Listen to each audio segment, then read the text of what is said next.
Hello everyone. इस lecture में हम शास्त्र की त्रिविध प्रवृत्ति के बारे में बात करेंगे, यानी कि 3 elements of standard style of शास्त्र राइटिंग। जब भी किसी शास्त्र को लिखा जाता है तो उसके लिखने के जो स्टैंडर्ड्स होते हैं वो क्या होने चाहिए, उसमें कितने एलिमेंट्स होने चाहिए, इनके बारे में बात करते हैं।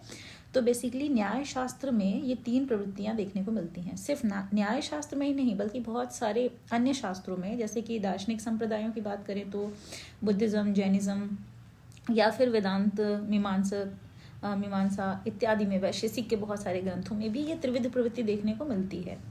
तो जैसे सूत्र ग्रंथ हुए या भाष्य हुए, वार्तिक हुए, टीकाएं और प्रकरण ग्रंथ इत्यादि, उनमें आपको ये देखने को मिलेगा कि शास्त्र लिखने की एक विशेष मतलब पद्धति है या शास्त्र को एक विशेष तरीके से लिखा गया है। तो उस शास्त्र लेखन की जो विशेष पद्धति है या उसमें वो जो एलिमेंट्स हैं जो बेसिकली टारगेटेड होते हैं या लिखते समय जो ऑथर है उस क्लासिकल राइटिंग के, वो इस बात का बहुत ध्यान रखते हैं कि उसको कैसे लिखा जाए कि क्रमशः वो सारी बातों को समझा सके और बहुत ही अच्छे तरीके से, सुगम तरीके से, सरल तरीके से ये बात अपनी वो जो रीडर्स हैं उन तक पहुंचा सकें। तो उसी शास्त्र लेखन की जो स्टाइल है उसी को हम त्रिविध प्रवृत्ति में देख सकते हैं। और कई बार उसमें एक और प्रवृत्ति का जिक्र आता है जिसको कि हम विभाग कहते हैं, उसके बारे में हम देखेंगे कि वो क्या है। बट फिलहाल 3 प्रवृत्तियां हैं ये: उद्देश्य, लक्षण, परीक्षा। तो शास्त्र लेखन की जो पहली प्रवृत्ति है उसे हम कहते हैं उद्देश्य। दिस इज उद्देश्य, नॉट उद्देश्य। तो इस उद्देश्य का मतलब होता है नेमिंग करना, एन्यूमरेशन, ठीक है ना, नाम गिनाना।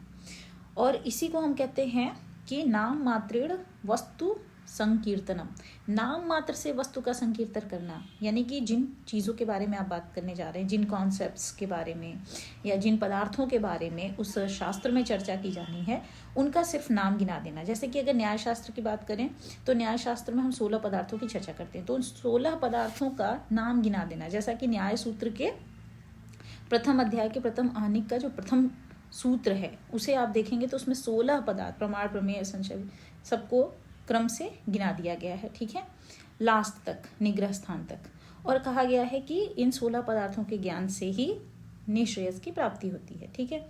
तो उद्देश्य करने का मतलब हो गया कि एनुमरेट कर देना, नाम गिना देना, ठीक है। तो जिनका नाम आपने गिना दिया उससे सबसे पहले आपने ये बताया कि इस पूरे शास्त्र के दौरान हम इन वस्तुओं का, इन पदार्थों का अध्ययन करने वाले हैं। इसी को हम कहते हैं उद्देश्य। सिर्फ नाम गिनाना, उनके बारे में भी कोई बात नहीं हुई है, वो क्या हैं, कैसे हैं, उनका लक्षण क्या है, यानी उनकी परिभाषा क्या है, उनके कितने प्रकार हैं, इनके बारे में भी कोई बात नहीं हुई है। सिर्फ बात इतनी हुई है कि ये कौन कौन से पदार्थ हैं, कौन कौन से कॉन्सेप्ट्स हैं जिनके बारे में हम यहाँ डिस्कस करने वाले हैं, उनका नाम गिना दिया गया है। इसे ही उद्देश्य कहते हैं। दूसरी जो प्रवृत्ति है, जो द्विविध प्रवृत्ति है, दूसरी प्रवृत्ति है, उसे हम कहते हैं लक्षण। लक्षण यानी कि परिभाषा। अब जिनका आपने नाम गिनाया, यानी जिनका आपने उद्देश्य किया है, अब उनका आपको लक्षण बताना है, यानी उनको डिफाइन करना है। और डेफिनेशन बताने को या डिफाइन करने को, जिसे हम लक्षण कह रहे हैं, लक्षण करना, उसको इस तरह से देखा जा सकता है कि असाधारण धर्म के रूप में उसे प्रतिष्ठित करना। यानी कि जिन जिन पदार्थों की चर्चा आप करने वाले हैं उनके असाधारण धर्म बताइए। असाधारण धर्म का मतलब ये हो गया कि आप उसका लक्षण ऐसा करिए जो उसके उन धर्मों के बारे में, उन फीचर्स, क्वालिटीज या कैरेक्टरिस्टिक्स के बारे में बात करे जो अन्य किसी में ना पाया जाए और सिर्फ उसी में पाया जाए, ताकि उस पर्टिकुलर चीज को अन्य चीजों से अलग किया जा सके, ठीक है। तो इसका यदि हमें लक्षण करना है तो ऐसे टर्म्स एंड टर्मिनोलॉजी में करना है जो कि ना इसमें हो ना इसमें हो, सिर्फ और सिर्फ इसी में हो, ठीक है। तो ऐसा लक्षण हम बताएंगे जो कि असाधारण होगा, जो किसी अन्य में नहीं होगा, यानी सिर्फ उसी में पाया जाएगा। और जब भी हम इस टर्म में उसकी डेफिनेशन या परिभाषा करेंगे तो उस परिभाषा से सिर्फ उसी वस्तु को समझा जाएगा जिसे हम समझाना चाहते हैं। इसे ही कहते हैं लक्षण करना। अब लक्षण जब कर दिया, यानी किसी पदार्थ का जब पहले नाम बता दिया, उद्देश्य किया, फिर उसका लक्षण किया, तो यहीं पर एक और नाम आता है जिसे हम कहते हैं विभाग। विभाग इन दोनों के बीच में कहीं हो सकता है, यानी उद्देश्य करके हम पहले विभाग कर सकते हैं या समटाइम्स हम लोग लक्षण करने के बाद विभाग कर सकते हैं।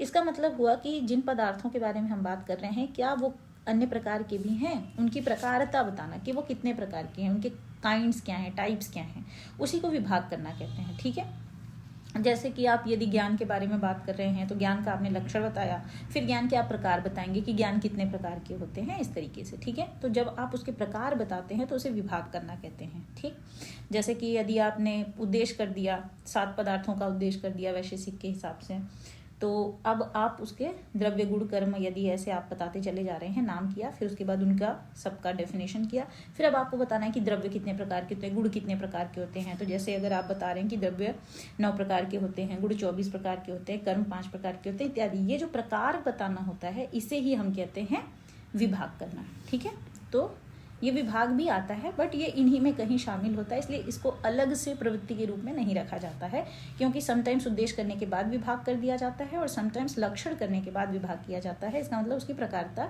उसके काइंड्स की बात कर दी जाती है। अब जब लक्षण आपने किया, जिन पदार्थों का भी आपने लक्षण कर दिया, जिनके बारे में आपने डेफिनेशन बताया, उसके बाद उन डेफिनेशंस की परीक्षा की जाती है। यानी कि अब ये देखा जाता है कि जो डेफिनेशन आपने किया है, जो असाधारण धर्म आपने इनका बताया है, क्या वो सही है, उसकी परख करना। ठीक है, यानी कि जांच करना, इवैल्यूएशन करना। ठीक है, इवैल्यूएट करते हैं आप कि क्या वो डेफिनेशन सही है। और परीक्षा का अर्थ ही होता है परितईक्षणम परीक्षा। इसका मतलब है किसी विषय की सभी प्रकार से हम लोग जब देखभाल कर लेते हैं, सभी प्रकार से उसकी जांच कर लेते हैं, तो उसे परीक्षा कहा जाता है। ठीक है, और कोई भी जो क्या कहते हैं क्लासिकल टेक्स्ट हैं, जैसे कि तर्क भाषा है, तर्क संग्रह है, न्याय बिंदु टीका है, इन सबको यदि आप ध्यान से देखेंगे तो आप पाएंगे कि इसमें परीक्षा किया जा रहा है। परीक्षा करके हम देखते हैं कि क्या ये लक्षण सही है, कहीं इसमें कोई दोष तो नहीं है, किसी प्रकार का कोई दोष तो नहीं है। अगर यदि कोई दोष पाया जाता है तो उस दोष को दूर कैसे किया जाए, वह दोष किस प्रकार का है, वो कैसे दूर किया जा सकता है, इत्यादि। इस तरीके का जो क्रिटिकल एनालिसिस है, इस तरीके की जो जांच है, जो इवैल्यूएशन है, जो एग्जामिनेशन है, उसे ही हम परीक्षा कहते हैं। ठीक है, तो ये 3 शास्त्र की प्रवृत्तियां हैं जो बहुत ही इंपॉर्टेंट हैं। और आप कोई भी क्लासिकल टेक्स्ट पढ़ेंगे, खासतौर से जो लोग शास्त्र पढ़ते हैं, चाहे योग शास्त्र पढ़ते हों, सांख्य के ग्रंथ पढ़ते हों, या बुद्धिज्म के शास्त्र पढ़ते हों, न्याय शास्त्र पढ़ते हों, या वेदांत के शास्त्र पढ़ते हों, वो पाएंगे कि लगभग जो ये शास्त्र ग्रंथ हैं, शास्त्रीय ग्रंथ, उनमें इस तरीके की प्रवृत्ति पाई जाती है। और अक्सर ये पहले ही बता दिया जाता है कि ये त्रिविध शास्त्र प्रवृत्तियाँ इसमें हैं, और इसका कहीं ना कहीं से उल्लेख शास्त्रकार द्वारा कर दिया जाता है। तो ये एक बहुत ही इम्पॉर्टेंट चीज़ है जिसे समझना बहुत ज़रूरी है। आगे के लेक्चर में हम लक्षण पर थोड़ी विशेष चर्चा करेंगे कि लक्षण क्या है, डेफिनेशन कैसे किया जाता है, और एक सही डेफिनेशन क्या हो सकता है। तब तक के लिए धन्यवाद।